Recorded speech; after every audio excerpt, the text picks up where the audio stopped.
The book of Isaiah.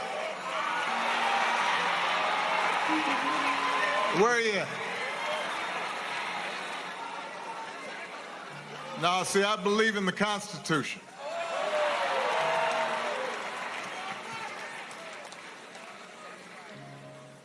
The book of Isaiah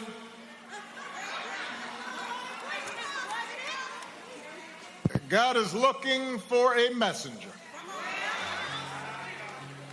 to guide a hardened and resistant people. And the Lord asks, whom shall I send? And who will go with us?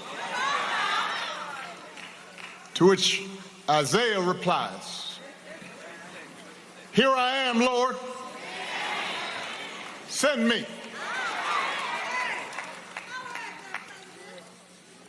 To Mother Jackson and the Jackson family,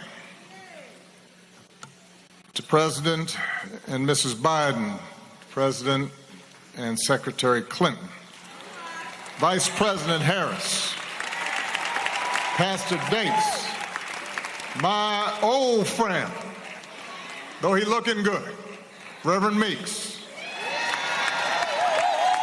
Reverend Jenkins. It is an honor to join you today to celebrate the Reverend Jesse Lewis Jackson, a man who, when the poor and the dispossessed needed a champion, and a country needed healing, stepped forward again and again and again and said, send me.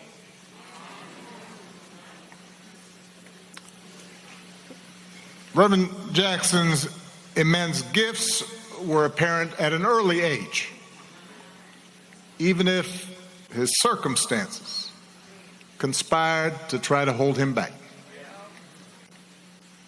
Born out of wedlock to a teenage mom,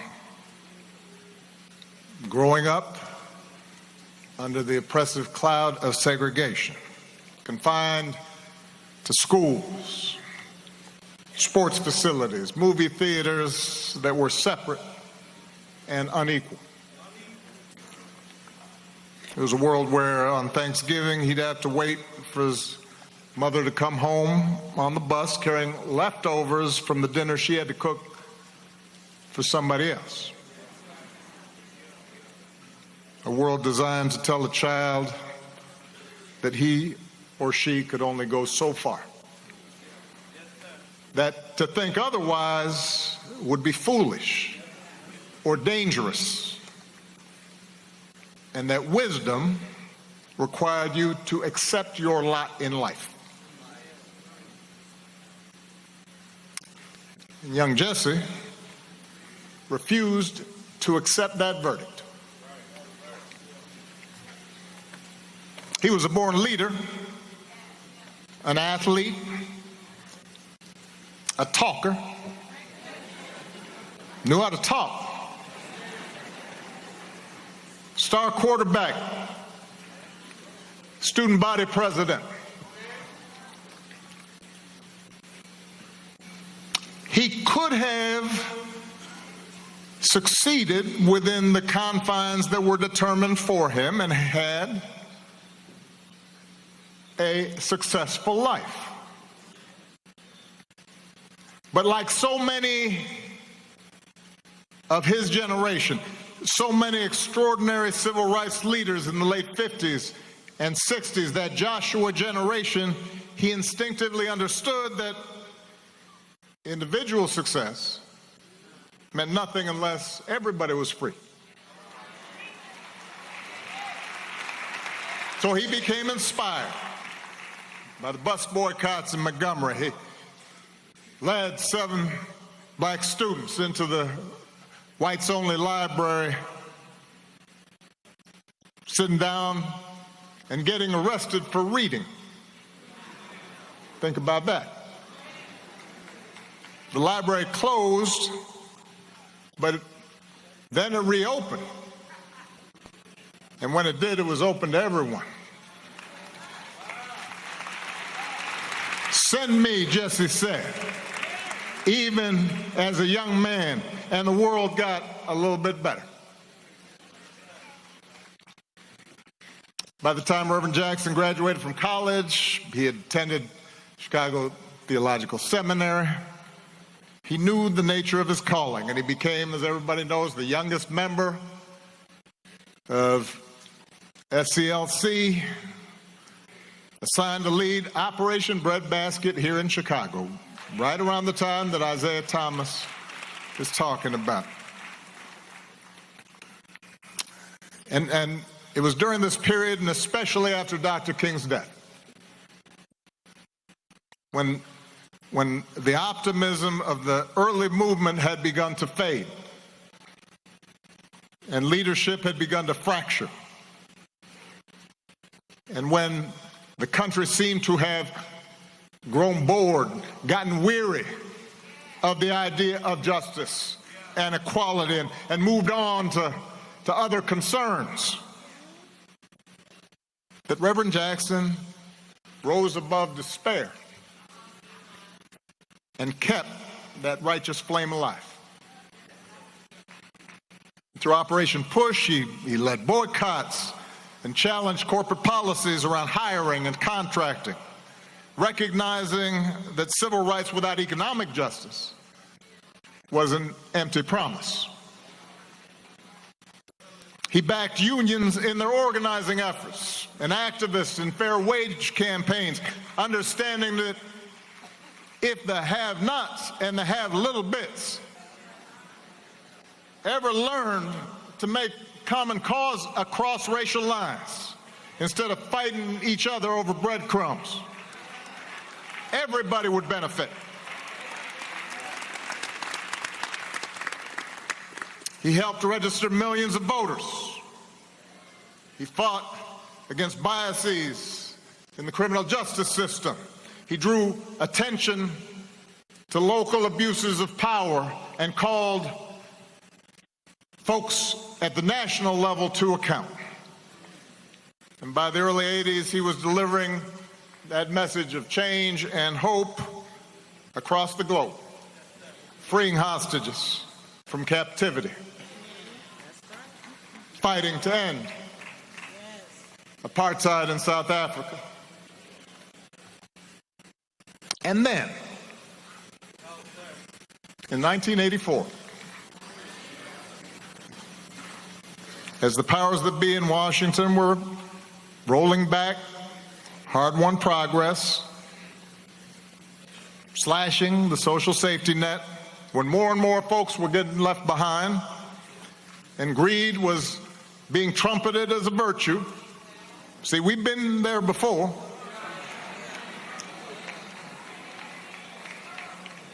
He stepped forward once again and said, "Send me." He ran for the presidency of the United States of America. I had just graduated from college during that first campaign. And I was living in New York at the time. I was working to pay off my student loans, eating a lot of tuna fish and camel soup. And if I went to a diner, I'd grab some extra crackers, put them in my pocket. And I was inspired by the civil rights movement. And I had in my mind to work for social justice. But even though I was full of good intentions, I was uncertain of how to serve and fighting off self-doubt. And I remember how, at the time, plenty of people, including, plenty of black folks, were dismissing Jesse's chances. suggesting, oh, he just wants attention, he can only get black votes. But then I remember one night sitting in my janky apartment, and I got an old black and white TV with the rabbit ears, and I'm kind of jiggering around, and it's about this big. I know young people can't imagine, but the TV was about this big. And I'm watching the Democratic primary debate between him and Walter Mondale and Gary Hart. And I remember how when that debate was over, I turned off that TV and I thought the same thing that I know a lot of people thought that night, even if they didn't want to admit it. That in his ideas, in his platform, in his analysis, in his intelligence, in his insight, Jesse hadn't just held his own. He had owned that stage. He wasn't an intruder. He wasn't a pretender. He belonged on that stage. And the message he sent to a 22-year-old child of a single mother with a funny name, an outsider, was that maybe there wasn't any place, any room where we didn't belong.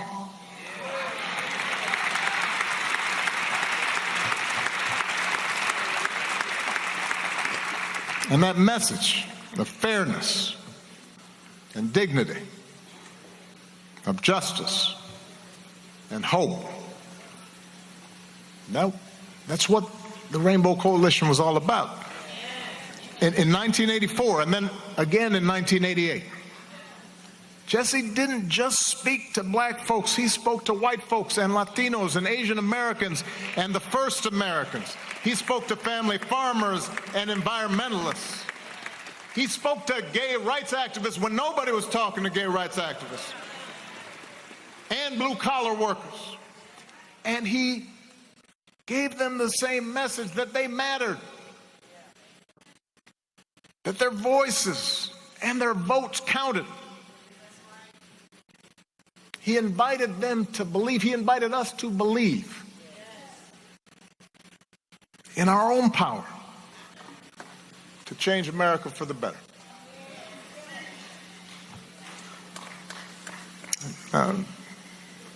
By the delegate count, Jesse's two candidacies ultimately came up short.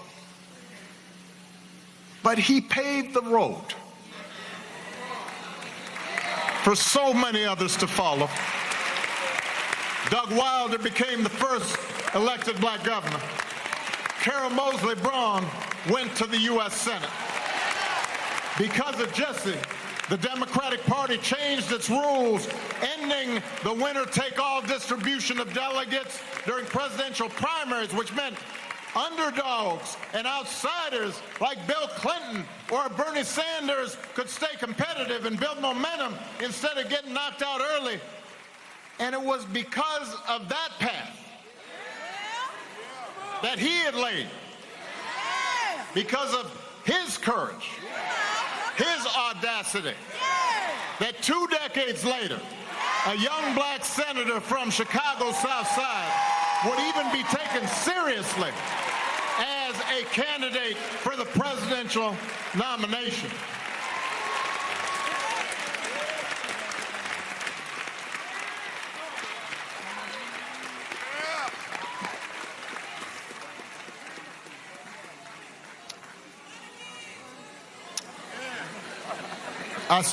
I still credit that first run of Jesse's and Harold Washington's campaign for drawing me to Chicago.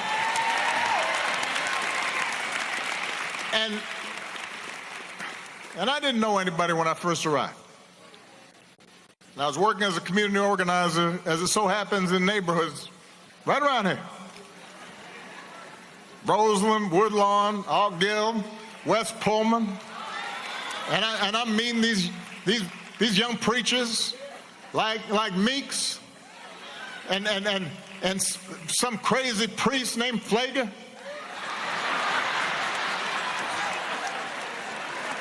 And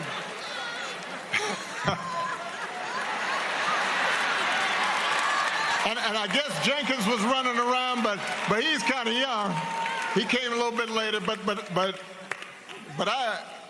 so I'm going to churches and I'm listening to all these amazing preachers, and it was hard work, and half the time I didn't know what I was doing, and progress was slow, and I definitely didn't know how I was going to survive these Chicago winters, because I grew up in Hawaii. But I do remember heading to the Push headquarters some Saturday mornings to listen and learn from Reverend Jackson. And y'all remember how on some mornings, if there was a major issue going on, the room would be packed to the rafters. And sometimes some celebrity just wanders in. And then some mornings it was kind of low-key. Either way, though, the announcements would be made, and Reverend Barrow would say a prayer, and Jesse would sit there, and then finally he'd gather himself up and stand, and he'd start kind of slow, you know. And sometimes he'd talk kind of low, so you couldn't quite catch what he was saying. So everybody lean in. And over time, it was that same boundless energy that would emerge, and that same passion and that same insight. And he'd offer you a master class in economics on a Saturday morning. And he'd give you a seminar in American history and American politics. And he'd make complicated things plain. And he'd tell stories that would make you laugh one minute and cry the next. And whether you were a bus driver or a teacher or a business leader or a young organizer, you came away from those meetings with a better understanding of how the world worked, how power worked. And more importantly, he made you believe that if we came together, we could make the world work better. Now, we've been talking about Jesse telling us we are somebody. I am somebody. And he wasn't just talking to young black boys like Isaiah, though he loved them fiercely. He wasn't just talking to young black girls to help them believe, though he believed in them. He was talking about everyone who was left out, everyone who was forgotten, everyone who was unseen, everyone who was unheard. And in that sense, he was expressing the very essence of what our democracy should be.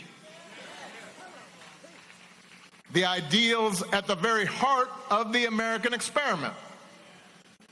The belief that regardless of what we look like or how we worship, regardless of where our ancestors come from or how much money we got, we're all part of the American family. We're all endowed with the same inalienable rights to life and liberty and the pursuit of happiness. We're all obligated to answer the call and step forward and take responsibility for making wrongs right and for caring for our neighbors and bringing the reality of America a step closer to its glorious ideals.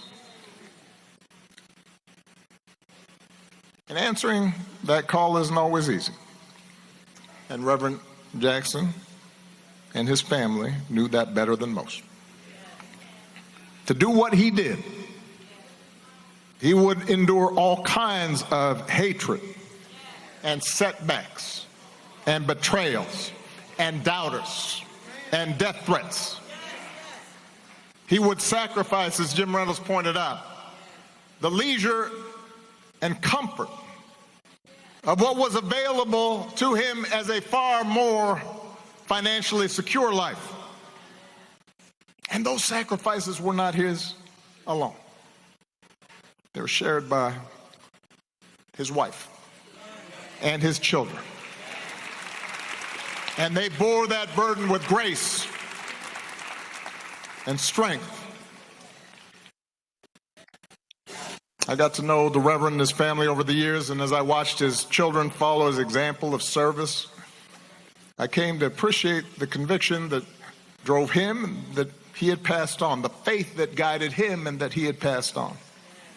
And it was a faith that didn't waver, a flame that burned bright, even as his body began to fail. The last time he and I had a chance to visit in person, he was already ailing. It was getting difficult for him to stand, difficult for him to speak. We were in Hyde Park, in a hotel room. I embraced him and figured we'd just have a low-key visit. Maybe he'd need some rest.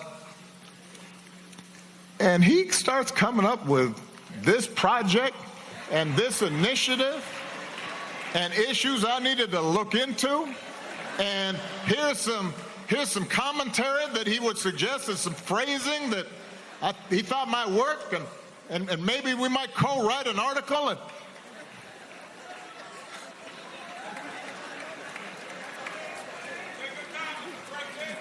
And listening to him, I couldn't help smiling. Because it took me back.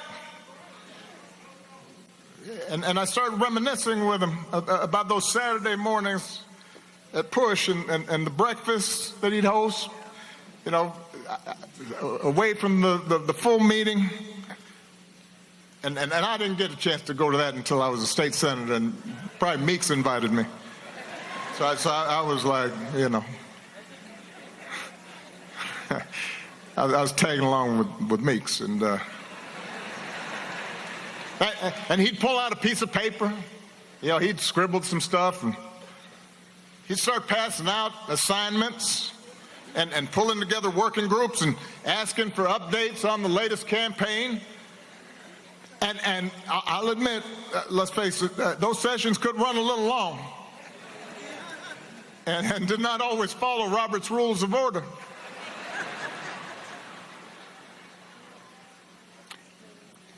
But when Jesse called your name and acknowledged you in that room, especially if you were young, especially if you were just coming up, especially if you weren't sure you could pull off what you thought you might be able to do, especially when you needed help. When he did that, you stood up a little straighter. You knew you'd been seen by this giant. He'd laid hands on you and let you know you had a contribution to make. And so that day, I told him how much that meant to me and how much it meant to so many lives that he impacted. And I told him thank you, because I'd always be grateful for that legacy of hope.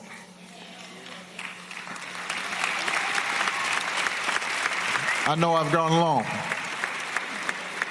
It was going to be much shorter until Isaiah spoke. I figure if a Detroit Piston can take up that much time,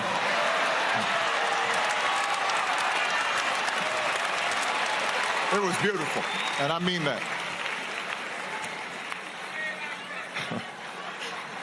Love me some Isaiah.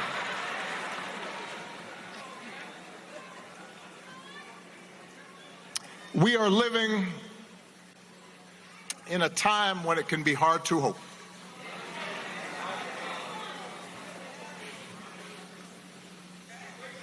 Each day we wake up to some new assault on our democratic institutions. Another setback to the idea of the rule of law. An offense to common decency. Every day you wake up to things you just didn't think were possible. Each day we're told by those in high office to fear each other and to turn on each other, and that some Americans count more than others, and that some don't even count at all. Everywhere we see greed and bigotry being celebrated, and bullying and mockery masquerading as strength. We see science and expertise denigrated, while ignorance and dishonesty and cruelty and corruption are reaping untold rewards. Every single day we see that, and it's hard to hope in those moments.